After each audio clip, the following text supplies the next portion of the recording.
I only love my self, मैं हूँ और मेरे साथ भी मैं ही हूँ। ये अगर ये वाली जनरेशन कह रही है तो वो गलत ही कह रही होगी कि शुरू के 7 साल औलाद को इस तरह पालो जैसे वो बादशाह है। मेरे बच्चे आके मुझे कहते हैं कि हमें ये चीज़ चाहिए और मैं दौड़ के उस शौक को पूरा करती हूँ और उसको अपनी अचीवमेंट समझती हूँ। आपको रिलेशनशिप्स भी चाहिए, दैट इज़ मैंडेटरी। आपको फाइनेंशियल स्टेबिलिटी भी चाहिए, दिस इज़ वेरी मैंडेटरी। ठीक, कल को जब तुम्हारा एक रिलेशनशिप खत्म होगा तो तुमने किसको मुड़ के बताना है, किसको देखना है? जेनज़ीज़ के पास जो लेवल ऑफ इन्फॉर्मेशन है वो हमारे पास नहीं था कि I have also become a mother my self for the first time. ये नहीं करना, 5वीं चीज़ करोगे यू विल बी सक्सेसफुल।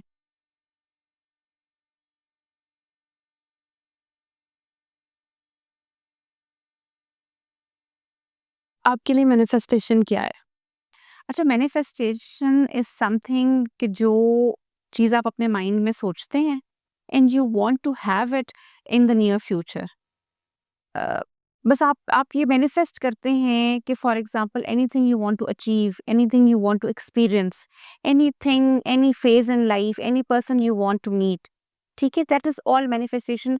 जो आप अपने आप को, फ्यूचर सेल्फ को आप जिस तरह परसीव करते हैं in your mind, that is your manifestation. अगर हम मैनिफेस्ट कर लेते हैं और हम लोग हार्ड वर्क पुट इन नहीं करते, तो फिर वो चीज़ पॉसिबल नहीं होती। फिर एक हमारे लिए सेटबैक होता है क्योंकि हम अपने ब्रेन को बता रहे होते हैं कि अच्छा हम ये करेंगे, और फिर हमारा ब्रेन समझता है कि ठीक है करेंगे। अच्छा फजर, इस चीज में ना आई वुड जस्ट से कि there is no shortcut to hard work, ठीक है? जैसे स्टेयर्स है ना, you can't miss to success, hard work is one of them, ठीक है? सो हार्ड वर्क तो आपको करना ही करना है, वो तो आपको उस तरफ मूव करना ही करना है। अल्लाह ताला ने जिस तरह फरमाया है कि trust, have trust in me but tie your camels, अपने अपनी तरफ से भी कोई एफर्ट पुट इन करें तो तब चीज जो है वो उस डायरेक्शन में मूव करेगी, then that thing is going to happen actually. ऐसा नहीं हो सकता कि आप बच्चे तैयारी ना करें, बच्चा मेहनत ना करे, स्टूडेंट मेहनत ना करे और उसकी पोजीशन आ जाए। दैट कुड हैपन वंस और twice, but again the chances are very rare. You have to work hard, तब ही सक्सेस आपके नसीब में होगी। एक चीज जो आपने मैनिफेस्ट की है, and it is very important कि आप उस चीज़ की तरफ हार्ड वर्क करना शुरू करें, एफर्ट पुट इन करना शुरू करें, तभी वो चीज़ जो है ना वो अटेनेबल है। सेकेंडली, जो एक मेजर टॉपिक है बेसिकली आज के पॉडकास्ट का, that is connecting the manifestation with the Gen Zs, ठीक है? एक तो मैं अब फजर आप आई वुड रिक्वेस्ट कि आप ना जेनज़ीज़ थोड़ा-सा हमारे ऑडियंस को बता दें कि what is this terminology Gen Zs, ठीक है? बिकॉज़ मैं जिस जनरेशन से ताल्लुक़ रखती हूँ तो they are really old school और हम तो पुरानी जनरेशन के हैं। But what is Gen Z and is it really important to keep this thing in mind के manifestation is important for Gen Z to basically Gen Z जो है वो एक जनरेशन है जो मिलेनियल्स के बाद आई है, and I think it starts from I think the 2000s। और मैनिफेस्टेशन जेन ज़ी के लिए इसलिए इम्पोर्टेंट है क्योंकि उनको लगता है कि अगर वो मैनिफेस्ट करेंगे तो जो लाइफ है वो उनके कंट्रोल में आ जाएगी। लेकिन ऐसा होता नहीं है, आपकी कंट्रोल में कोई भी चीज़ नहीं हो सकती। अ, आपकी लाइफ में जो कुछ आ रहा है you need to deal with it, ठीक है? तो आप मैनिफेस्ट करें, साथ आप you have to put in the hard work.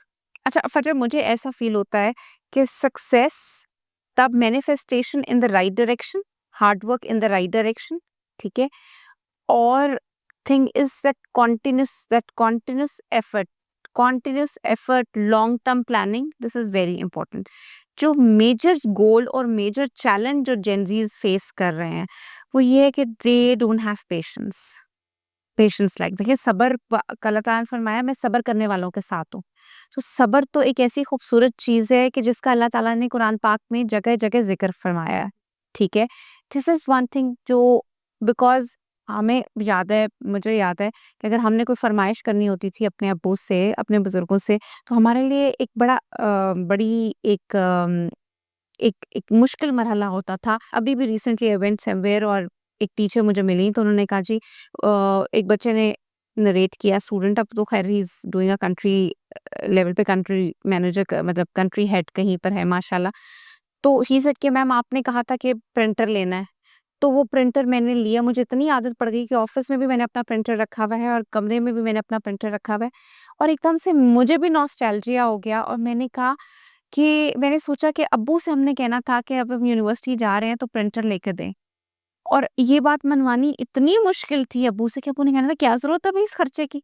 लेकिन आजकल की जनरेशन जो सबसे बड़ी डिफ़िकल्टी फ़ेस कर रही है, जो it is, I will not consider it as a difficulty but a challenge जो है, कि मेरे बच्चे आके मुझे कहते हैं कि हमें ये चीज़ चाहिए, और मैं दौड़ के उस शौक को पूरा करती हूँ और उसको अपनी अचीवमेंट समझती हूँ। हम पेरेंट्स की अचीवमेंट हम समझ रहे हैं कि हाँ, मैं मेरे बच्चे को हर चीज़ मिल जाए। सो जेन ज़ीज़ के अंदर वो हार्ड वर्क करने की, वो एफर्ट पुट इन करने की, वो तगो-दो, वो स्ट्रगल ही कम होती जा रही है। आई फील लाइक बिकॉज़ इसमें पेरेंट्स की भी गलती है। अगर पेरेंट्स बच्चों को खुद अचीव करने दें, तो बच्चों को मतलब जब वो कुछ अचीव करें तो उसको उनको एक सेंस ऑफ अचीवमेंट जब मिलेगी, तब वो और मतलब they will try harder. Exactly, मतलब हमारे ज़माने में जब अगर रिज़ल्ट बुरा आया तो everybody used to make us feel कि जी हाँ जी, रिज़ल्ट ख़राब है and you could have done better. आजकल के टाइम पे जितना भी आ गया बस ठीक है, there is no concept of failure और something.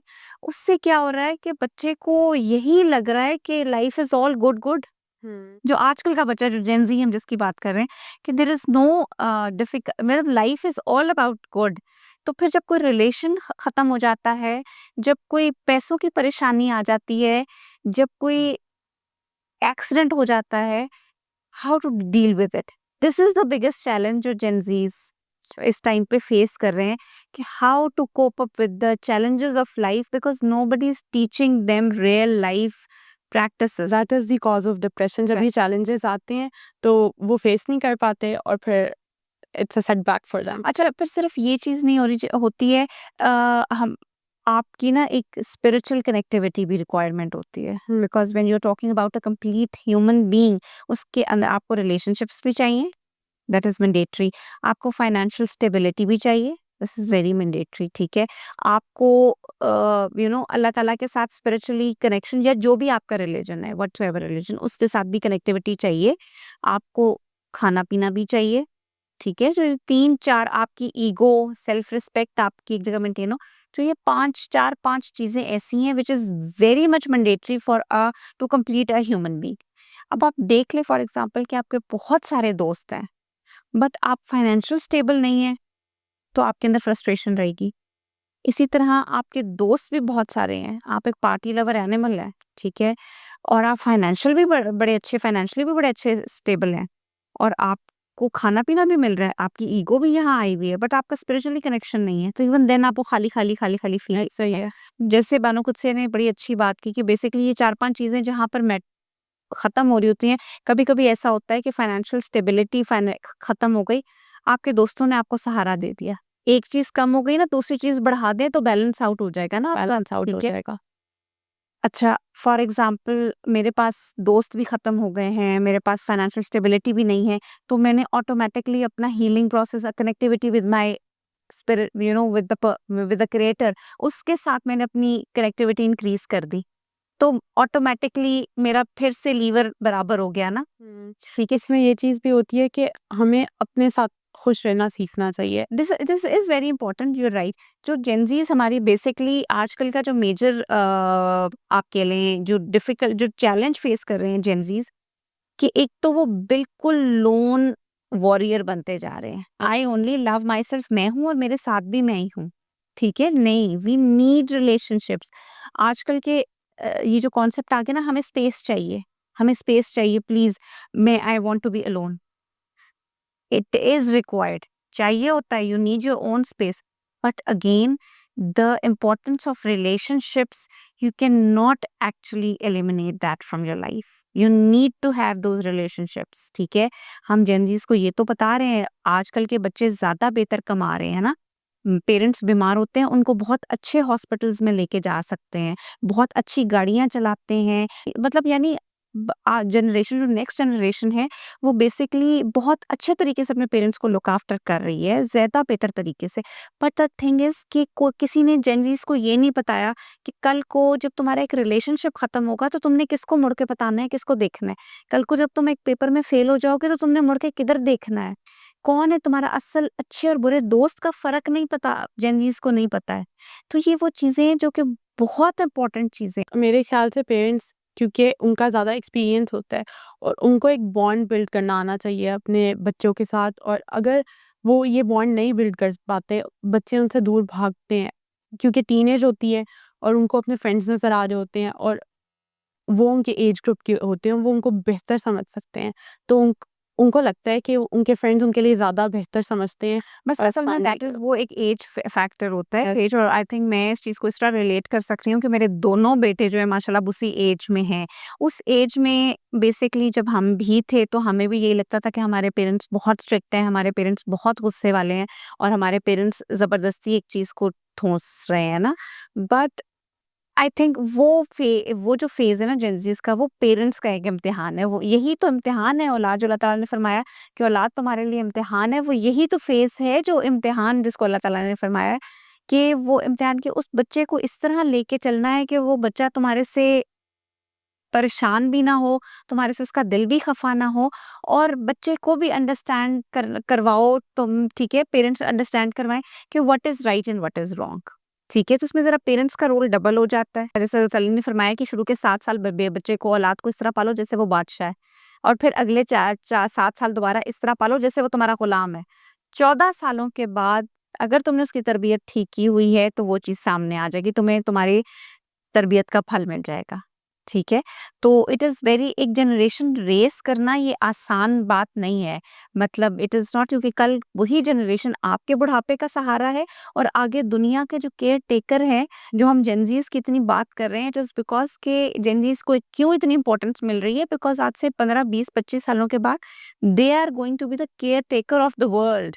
Yes. They are going, वो जिस डायरेक्शन में मूव करेंगे, दुनिया उस डायरेक्शन में मूव करेगी, ठीक है? So it is very important कि जेन ज़ीज़ हमेशा से रही है। जैसे हमारे पेरेंट्स ने तरबियत की दुनिया उस टाइम पे उस तरह, क्योंकि जो जिस तरीके की आप यंगस्टर या आप नई जनरेशन जिस तरह की आप यू नो आप उठा रहे हैं, या आप जिस तरीके की बिल्डअप कर रहे हैं, कल को दुनिया के पूरा कल्चर ही उस तरीके का हो जाएगा।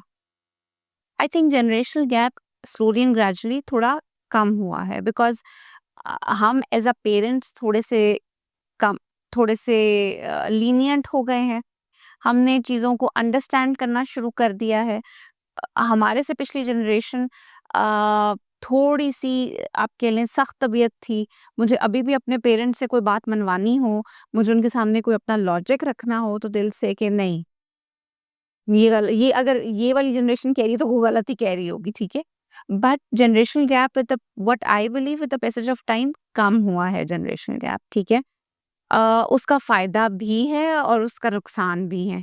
मतलब फ़ायदे उसके ये हैं कि नाउ स्टूडेंट्स आर या आप कह लें जो न्यू जनरेशन है, they can actually tell you the problem. आप अपने पेरेंट्स को समझा, मेरा बेटा आएगा और वो मुझे समझा सकता है, और मैं समझने के लिए भी विलिंग हूँ कि वो किस इश्यू से गुज़र रहा है।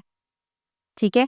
मैं शायद इतने अच्छे तरीके से अपने पेरेंट्स को नहीं बता सकती थी, और मेरे पेरेंट्स भी इतने विलिंग नहीं थे। वो कहते थे whatever they are thinking in their mind, that is perfect, that is fine. उनके लिए एक सेट रूल्स थे ज़िंदगी गुज़ारने के। हमने उस चीज़ को थोड़ा-सा साइड पे किया। बच्चे बता रहे हैं हमें, वी आर मोर हैप्पी कि अच्छा बच्चे, you tell me the solution. तुम बताओ सॉल्यूशन क्या है इस चीज़ का? यू विल से कि ऐसे-ऐसे हो सकता है। Okay fine, then do it this way. मुझे लगता है इस वजह से ना आजकल के बच्चों की पर्सनैलिटी ज़्यादा अच्छे तरीके से शेप और पॉलिश हो जाती है, क्योंकि अभी कुछ दिनों पहले मेरा भाई मामा को तंग कर रहा था कि मैंने ये वाले कपड़े नहीं पहनने, और मेरे पापा वाज़ लाइक कि जो मामा कह रही है ना वही करो। मुझे इस चीज़ पे गुस्सा आया, मैंने कहा कि बाबा आप क्यों नहीं उसको उसकी मर्ज़ी करने दे रहे? अगर छोटी-छोटी चीज़ों में वो अपनी मर्ज़ी से नहीं चल सकता, तो कल को वो जब बड़ा होगा तो how will he make decisions? जब तक वो छोटी-छोटी डिसिजंस खुद नहीं ले सकता, अपनी एक पर्सनैलिटी उसने बनानी है इस एज में। तभी वो जाके कल को अगर उसके पास कोई बड़ा मसला आएगा तो वो उस चीज़ को हैंडल कर पाएगा। Yes, that's very important. It is very important. आजकल के बच्चों का देखें, जहाँ पे नुकसानात हैं वहाँ पे फ़ायदे भी बहुत इस जनरीज़ को बहुत सारे फ़ायदे भी हैं। जनरीज़ के पास जो लेवल ऑफ इंफॉर्मेशन है वो हमारे पास नहीं था। जो अपॉर्च्युनिटीज़ हैं वो हमारे पास नहीं थी। ठीक है, जिस तरह के कैरियर्स दे कैन बिल्ड वो हमारे पास नहीं थे। And number one, the kind of lenient and understanding parents they have, we didn't have that ना। हमारे पास जरा दूसरी तबीयत के पेरेंट्स थे, although they were the best parents. I mean हर एक के लिए उसके अपने पेरेंट्स जो हैं, they are the best one. लेकिन ये चीजें वी, अगर हम अपनी बात, मैं अपनी जनरेशन की बात करूं, वी एक्चुअली न्यू कि रात को जाग के पढ़ने का क्या मजा है। एक्चुअली में पता है कि हार्ड वर्क किसे कहते हैं। जीरो से हीरो बनने वाला जो सफर होता है वो हमारी जनरेशन ने तय किया है, ठीक है। नेक्स्ट जनरेशन की अगर हम बात करें तो whatsoever they achieve we are very happy, जो कि शायद उनके अंदर एक कंपटीशन की विल को खत्म कर देता है कि मैं जो भी रिजल्ट ले आऊंगा, पेरेंट्स विल अंडरस्टैंड दैट। तो how do you think this should be balanced? अच्छा देखिए, everything is not to be balance. कभी कभी life, you have to go. आजकल एक बच्चा, हमारे ज़माने में सिर्फ 3 या 4 तरह के कैरियर्स हुआ करते थे। बेटी है तो डॉक्टर बन रही है, बेटा है तो इंजीनियर बन रहा है, जिसने कंप्यूटर का कोई काम करना है या जिसने बिज़नेस अकाउंटिंग, तो वो बच्चा नालायक होगा ना फिर। अच्छा तभी आपको बीबीए में एडमिशन मिला है ना। नहीं सीरियसली, दिस इज़ सही है, सही है। लेकिन आजकल का जो बच्चा है, आजकल इतनी अपॉर्च्युनिटीज़ हैं कि एक वो बच्चा जो एक बीकॉम या आईकॉम, जिस बच्चे ने बीकॉम किया हुआ है, बैचलर्स किया हुआ है, या एक प्राइवेट यूनिवर्सिटी, एक लोकल यूनिवर्सिटी से पढ़ा हुआ है, इवन देन अगर स्किल्स के साथ वो इतना पैसा कमा रहा है, आजकल अपॉर्चुनिटीज बहुत ज्यादा है ना।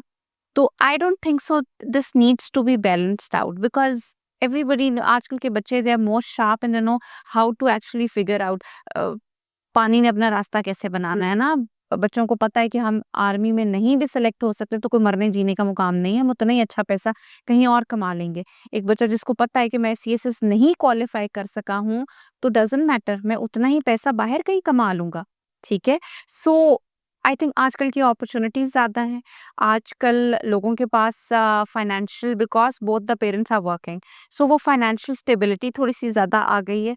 सो I think the world in the and the environment is changing, world is changing continuously. और आजकल और मेरा नहीं ख्याल, देखिए hard work, there is no comparison to, you can not compare hard work with anything. But एक बच्चा जो अपनी फील्ड में लगा हुआ है और जो काम कर रहा है, जो डायरेक्शन में मूव कर रहा है, तो लेट हिम डू इट। क्या जरूरत है, अगर वो डॉक्टर नहीं बनना चाह रहा है तो उसको क्यों जबरदस्ती डॉक्टर बनवा कर, क्यों? और वो मैंने, आई हैव सीन पीपल कि जो एमबीबीएस करने के बाद कोडिंग में आए हुए हैं। I have seen people here, ठीक और है। हो सकता है कि वो उस फील्ड में ज़्यादा बेहतर तरीके से सक्सेसफुल ना हो सकते जिस तरह वो अब हैं। अब exactly, I have met a person recently जो कि अभी एक बहुत ही अच्छी प्रेस्टिजियस इंस्टीट्यूट के कंट्री हेड इस काम कर रहे हैं। ही सेड कि मैं जब ग्रेजुएट हुआ तो मैं गवर्नमेंट जॉब पे लग गया, और 4 महीने के बाद मैंने वो गवर्नमेंट जॉब छोड़ दी। जब मैंने वो गवर्नमेंट जॉब छोड़ी तो ना मुझसे पेरेंट्स बात कर रहे थे, ना घर वाले मुझसे, मेरे बहन भाइयों में से कोई बात कर रहा था कि तुमने कितनी अच्छी अपॉर्चुनिटी मिस की। लेकिन अब जब मैं देखता हूँ तो मैं खुद अपने लिए ये बात कहता हूँ कि मैंने वो अपनी लाइफ का बेस्ट डिसीजन लिया है, क्योंकि आज मैं एक कंट्री हेड जिस लेवल पे हूँ, मैं उतना ग्रो कभी भी ना कर सकता उस फील्ड में जो मैंने पहले ऑप्ट की थी। तो I think it is more important that we should start actually trusting the gen Z. बस देखिए, वन थिंग इज कि we as a parent, we as an elder generation, what good do we should we leave for the next generation. हुँ। कभी कभी आपने ये देखा है कि जनरेशन में किसी एक ने मैनिफेस्ट किया होता है और वो अगली जनरेशन, जैसे आप अच्छे कर्म करते हैं ना तो आप अगली जनरेशन उसका फल खाती है। तो what as a parent we could do for the next generation, what we could do for the next generation is कि we could manifest some very good things for the next generation so that they could actually achieve that. No, that's the gift we can leave for them. So as a parent ये हमारी जिम्मेदारी भी है कि we should actually manifest good thing, positive vibes उन तक पहुंचाएं। और मुझे ये बहुत अच्छी चीज़ किसी ने बताई थी कि जैसे हम लोग कहते हैं ना कि अच्छा हमारे माँ-बाप ने हमारे साथ ये कर दिया, ये कैसे कर दिया, उनका भी लाइफ में फर्स्ट टाइम है हमारे पेरेंट्स बनना। Exactly. That's what I also read somewhere. I mean, I was reading something. I have also become a mother myself for the first time. मैं जो लाइफ गुजार रही हूँ और मेरा बच्चा जो बड़ा वाला माशाल्लाह वो सर्टन एज में, तो मैं भी तो उस 17 साल के बच्चे की पहली दफा ही माँ हूँ ना, मतलब I'm also they're also गलती हो doing it for the सकती है। first time. आपको लगता है कि आजकल की जनरेशन में ग्रैटिट्यूड है? अच्छा, gratitude is one important aspect of life, ठीक है, and there are 2-3 different school of thoughts on this concept. शुक्रगुजारी एक तो ये कि जो कि जनरली हमारा रिलीजन हमें सिखाता है कि वन शुड बी थैंकफुल, ठीक है, जो चीज़ है, जो चीज़ नहीं है, उस चीज़ पे शुक्रगुजार हो जाएं। हज़रत अली ने फरमाया अपने से नीचे को देखें ना, ठीक है, तो हम ये देखें कि हम हमारे पास अभी जो है वो चीज़ नहीं होती तो क्या होता, ठीक है, जिस चीज़ पर हम कुड़ रहे हैं या जिस चीज़ पर हम परेशान हैं, क्या वो हम अपने साथ लेकर आए थे इस दुनिया में? नहीं। तो व्हाटसोएवर ये एक लाइफ की जर्नी है, जो कुछ हमने यहाँ हासिल किया वो हम यहीं छोड़ के we have to move forward. जो कुछ मिल गया, जो कुछ हासिल हुआ, अल्लाह का बड़ा करम है, कुदरत बड़ी मेहरबान है मेरे पे। Now I have to move to the next next milestone. I have to achieve the next goal. We should know कि अल्लाह ने ये दुनिया हमारे लिए बनाई है, right. And we should achieve all that Allah will give us. Yes, exactly. Because, at least we should put the effort in that direction. And let's see, अल्लाह ताला से शुक्रगुजारी के अंदर ये चीज़ भी इम्पोर्टेंट है कि we should ask what is good. I mean, जो चीज़ हमारे लिए बेहतर है, वो चीज़ हमें। और अगर कोई चीज़ नहीं भी मिल रही तो वी शुड मूव ऑन, और हो सकता है वो चीज़ हमारे लिए बेहतर ना होती, और जो आगे हमें मिलेगा वो हमारे लिए ज़्यादा बेहतर है। अच्छा फजर, पता है, जिस इंसान को, जिसके अंदर शुक्रगुजारी और मेहनत की आदत होती है ना, उस इंसान को ये बात बड़े अच्छे तरीके से समझ आ जाती है कि मैंने मेहनत की है और मुझे ये चीज़ नहीं हासिल हुई है, तो उसके अंदर जब आप एफर्ट करते हो ना, तो आपके अंदर रिग्रेट नहीं रहता है। ऐसा ही है। ठीक है? तो जब आपने एफर्ट पुट इन की है और आपने एक चीज़ नहीं अचीव की, तो यकीन करें कि आपके अंदर रिग्रेट नहीं होगा, ना आपको उस तरह का दुःख होगा, बल्कि आपके अंदर तो वो मैच्योरिटी और वो अंडरस्टैंडिंग होगी कि because I gave in my best. So अब आगे अल्लाह की मर्ज़ी है। और अगर और आप वो वो चीज़ ना करते तो हमेशा पूरी एग्ज़ैक्टली, लाइफ इस चीज़ का बंदा रिग्रेट। कंटेंट ही, शुक्रगुज़ारी ही बंदे के अंदर तब आती है जब बंदे को पता होता है कि मैंने 100% दिया है, अपना 100% दिया है और मैं इससे बेहतर नहीं दे सकता था। ठीक है? So this is it. जहाँ पर हमने लूप होल्स छोड़े होते हैं ना, आपके अंदर परेशानी, ग्रीफ, फ्रस्ट्रेशन ही वहाँ आती है जहाँ पे हमने लूप होल्स छोड़े होते हैं, जहाँ पे हमारी नीयत ख़राब होती है। आपके अंदर फ्रस्ट्रेशन और हसद और नाशुक्री वहीं से आती है। ठीक है? और जहाँ पर आपकी एफर्ट ठीक है, जहाँ पे आपकी नीयत साफ़ है, वहाँ पे सिर्फ़ शुक्रगुज़ारी, you will only be thankful to whatever you have achieved and you have received. और जिस चीज़ के लिए हम मेहनत कर रहे होते हैं अगर वो हमें नहीं भी मिलती तो that takes us somewhere that is very good for us. Very good for exactly. अच्छा देखिए, एक चीज़ के लिए आपने एफर्ट पुट इन की, आपको वो चीज़ नहीं मिली, ठीक है? वो जो जर्नी आपने तय की ना, उसमें journey itself contains a lot of learning in it. Yes. जो लर्निंग आप मिस्टेक करके ना आपने पहली दफ़ा एफर्ट पुट इन की और आपको सक्सेस मिल गई, उस चीज़ में तो आपकी लर्निंग ही कोई नहीं हुई। जब आपने एफर्ट पुट इन की, यू डिडंट अचीव दैट, तो आपकी लर्निंग हुई, यू न्यू कि क्या चीज़ नहीं करनी है। तभी तो आप एंटरप्रेन्योर्स, जो सक्सेसफुल एंटरप्रेन्योर्स हैं ना, आप उनसे जब क्वेश्चन पूछते हैं और वो आपको एग्ज़ैक्टली वो 4 चीज़ें बताएँगे, ये नहीं करना, 5वीं चीज़ करोगे, यू विल बी सक्सेसफुल। एक mechanic, that mechanic actually asked from the heart surgeon that I also deal with the machine. मैं भी एक मशीन के, एक दिल, इंजन के साथ डील करता हूँ ना, और हार्ट सर्जन भी एक मशीन है, एक बॉडी उसके सामने आती है, ह्यूमन बीइंग, उसके इंजन के साथ, हार्ट के साथ डील करता है।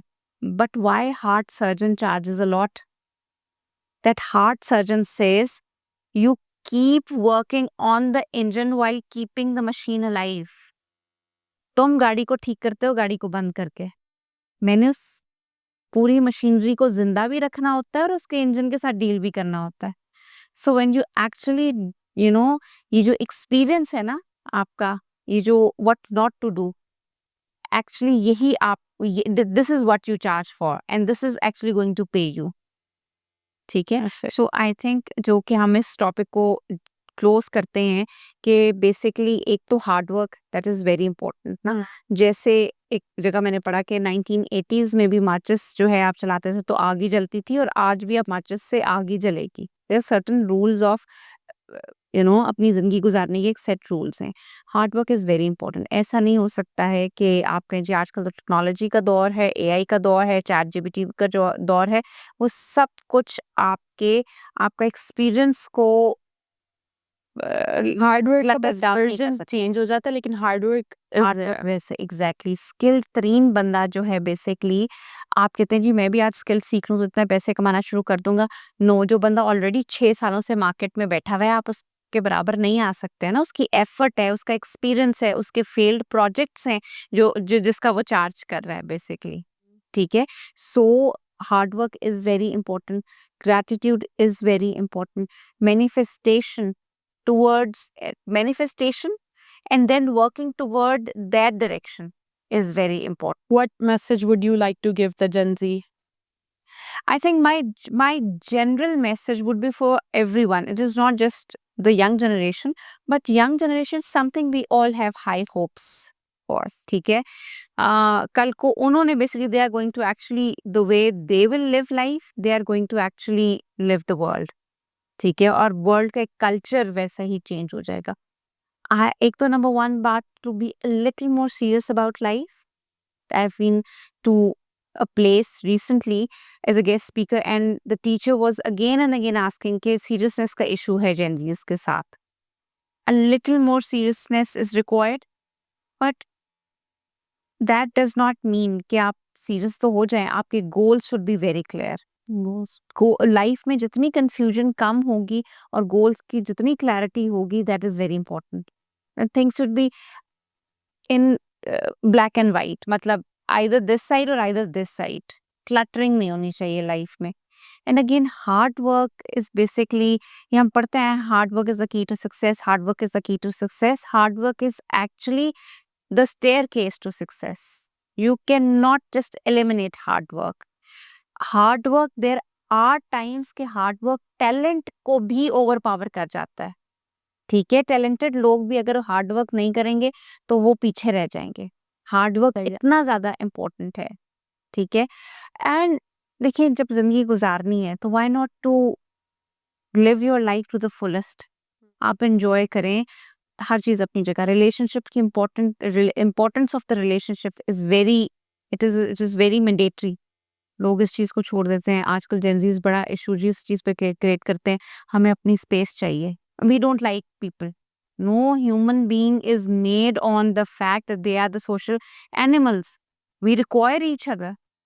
पॉडकास्ट अकेले में तो बैठ के खबरनामा पढ़ा जाता है खाली, गपशप हो रही है ना, जी। ताली दो हाथों से सही है। बजती है। ठीक है, so it is very important to have certain kind of relationship. आपकी जिंदगी में अच्छे पायदार किस्म के 4-5 रिलेशनशिप्स होने चाहिए। पेरेंट्स, सिबलिंग्स, फ्रेंड्स आपके होने चाहिए। ठीक है, it is very important to have financial stability. कुछ चीज़ें बहुत ज़्यादा typical, financial stability is important which you will not achieve in the beginning, you will have it after one, जो शायद मैं कहती हूँ कि आपको 30 साल के बाद जाके फाइनेंशियल स्टेबिलिटी फील होती है।